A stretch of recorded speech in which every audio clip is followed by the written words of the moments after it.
ever wondered how specific a search warrant needs to be? Hmm. Like if it says they can search for evidence of alcohol, does that mean they can test for other things too? Right. Well, that's what this deep dive is all about. Okay. We're looking at State v. Johnson out of Georgia. Interesting case. Yeah, it really shows how the legal system tries to keep things balanced. It does. Making sure law enforcement can do their job, but also protecting individual rights. For sure. A tricky balance. Exactly. And this case is a great example of that. So to set the scene, it's December 23rd, 2018. Okay.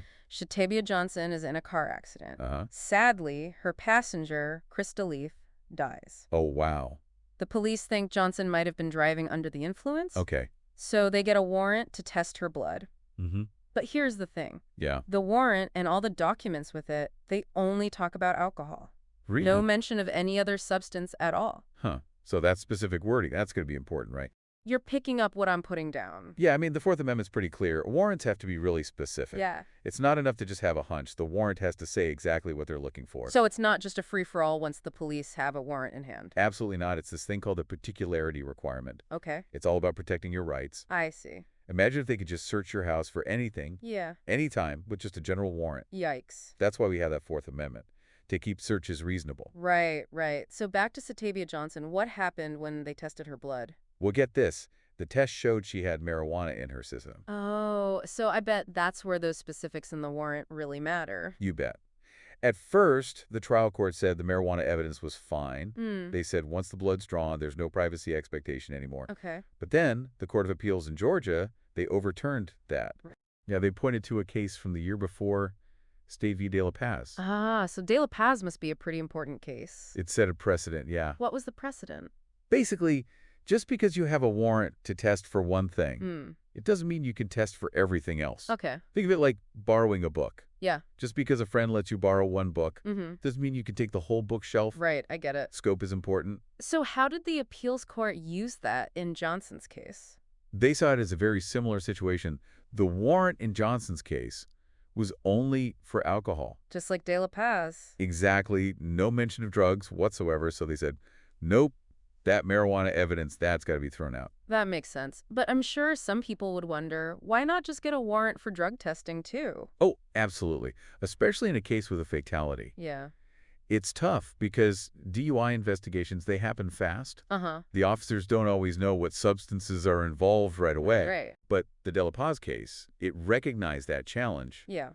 But ultimately, they said those warrants still got to be specific. So finding that balance again, protecting rights, but letting the police do their job. Yeah, that's the heart of it. And it's only going to get more complicated as technology keeps changing. Well, hold on. Let's not get ahead of ourselves. Right. We need to finish with Johnson's case. Did the state try to fight back after the evidence was suppressed? They did. They argued that because it was a vehicular homicide case, unlike De La Paz, broader testing should be allowed. So they were saying the situation was serious enough to be able to interpret the warrant more broadly? Exactly. Plus, they said having to get separate warrants for every substance would be a logistical nightmare. Oh, yeah, I can see that. Slowing down investigations, maybe making it harder to gather evidence quickly. Okay, so some strong arguments there. What did the court say? The Court of Appeals stuck to their guns. They said, no, the warrant itself, that's the deciding factor. Not to specific charges, not how serious the case is. Interesting. They said if a warrant's meant to cover multiple substances, it has to say so from the beginning. So the big takeaway is that specificity, it really matters. Even if the police have a warrant, they can't just go beyond what it allows. Your rights are protected, even in a DUI investigation. But this brings up a lot of interesting questions about how technology might complicate things. You're right, technology changes fast. And the law often struggles to keep up. It's like we need a crystal ball to see what challenges are coming next. Well, maybe not a crystal ball. We can look at the tech that's already here. True. And start asking some tough questions. Yeah, good point. Let's talk about how this case might impact the future of digital privacy. Okay. Especially as things like roadside drug testing and AI get more common. Let's do it. Think about it. Roadside drug testing, as common as a breathalyzer, that's not some far-off thing. Yeah. It's coming, and it brings a whole bunch of new legal and ethical questions. I can see that. Let's say an officer uses one of those roadside tests. Okay. It comes back positive for something. Right. But their warrant, it only mentions alcohol. Could they use that positive result to then do a full blood test Okay. and look for other drugs? That's what the courts are going to be figuring out more and more. Yeah. It really pushes the limits of that particularity requirement. It does. You've got a warrant for one specific thing, but then this initial test, hints that there might be something else going on. Right. So does that broaden what they're allowed to search for? It's a slippery slope. It does feel like we're always trying to fit square legal pegs into round technological holes. You got it. Tech moves fast. Yeah. The law, well, it doesn't always keep up. And what's really interesting is how this specificity thing might apply to our digital data. Hmm. There's been a lot of debate about warrants, the searching phones and Oh, computers. yeah, for sure.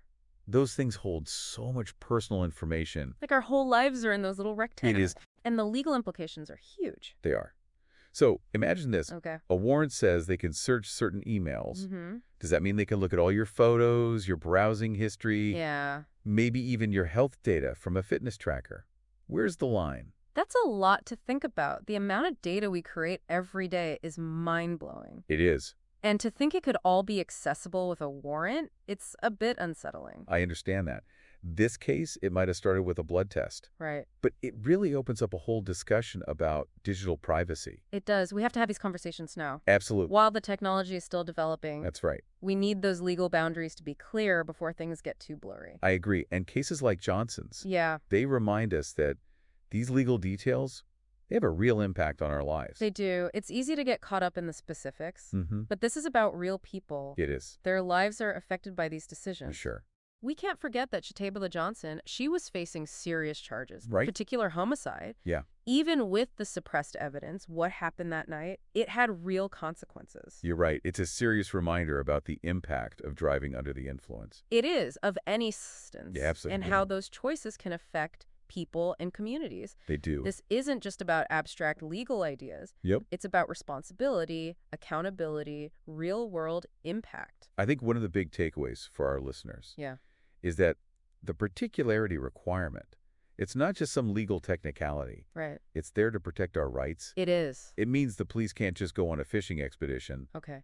even if they have a warrant. So those warrants, they got to be specific, justified, and not go beyond what they're supposed to cover. Exactly. And the second takeaway, which we've been talking about, Yeah. is that this is only going to get harder as tech keeps advancing. Mm-hmm. We got to be proactive, not reactive, in figuring out the rules for these technologies. So what can our listeners do? How can they stay informed and involved in this? Awareness is key.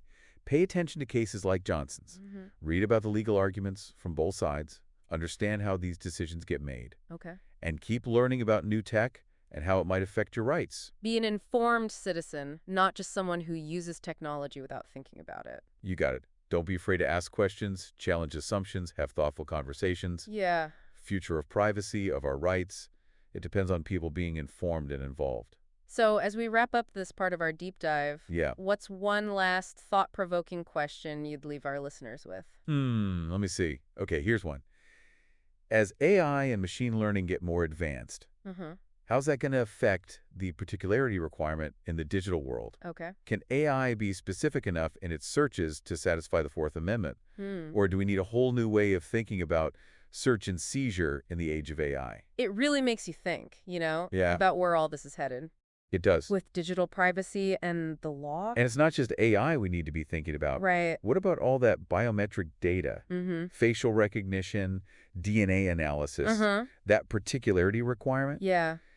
It's going to have to adapt to all these new technologies. It's true. Those lines get blurry fast. Imagine a warrant for a DNA sample. Okay, They want to check it against a database for a specific crime. right. But does that mean they can also run it through ancestry databases Mm. or do other genetic testing? Where do you draw the line? Those are the big questions we're going to face as this tech becomes more common. Yeah, And that's why it's so important for people to be aware of what's going on. it is. You, the listeners, you need to understand these issues Right. so you can be part of the conversation as laws and policies are made. Mm-hmm.